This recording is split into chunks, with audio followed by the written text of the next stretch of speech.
హరే కృష్ణ. మిత్రమా, మీరు కూడా ఇలా ఆలోచిస్తున్నారా? మనం దేవుణ్ణి ఎంతో నమ్ముతాం, శ్రద్ధగా పూజలు చేస్తాం, ప్రవచనాలు వింటాం, శ్లోకాలు చదువుతాం.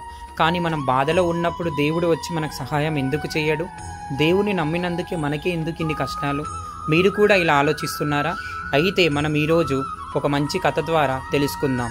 ద్వారకా అని ఒక నగరం ఉంది. అందులో కృష్ణ భక్తుడు నివసిస్తున్నాడు. తను ఎంత నిజాయితీగా బతుకుతున్నాడంటే తినడానికి ఏమీ లేవు, అయినా ధర్మాన్ని నమ్ముకున్నాడు. ఇతరులకు హాని చేయకుండా బతుకుతున్నాడు. ఒకరోజు తన కుటుంబ సభ్యులందరూ తినడానికి కూర్చున్నారు. ఎప్పుడైతే తినడానికి కూర్చున్నారో తన ఇంటి ముందుకు ఒక ఆవు వచ్చింది. అంబా అంబా అని అరుస్తుంది. తన తినే దాంట్లో 2 ముద్దలు ఆవుకు పెట్టాడు.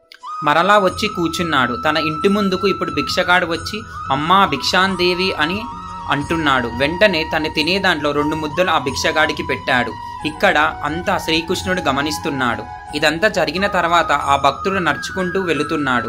అయితే శ్రీకృష్ణుడు మారువేషంలో వచ్చి తనకు ప్రత్యక్షమవుతాడు. అయితే ఈ కథ ద్వారా మనం ఏం తెలుసుకుంటున్నామంటే, మనం నిజాయితీతో బతుకుతే దేవుడు ఏదో ఒక రూపంలో వచ్చి మనకు సహాయం చేస్తాడు. ఇంకా ఇలాంటివి తెలుసుకోవాలంటే వెంటనే స్పిరిచువల్ యోధాని ఫాలో అవ్వండి.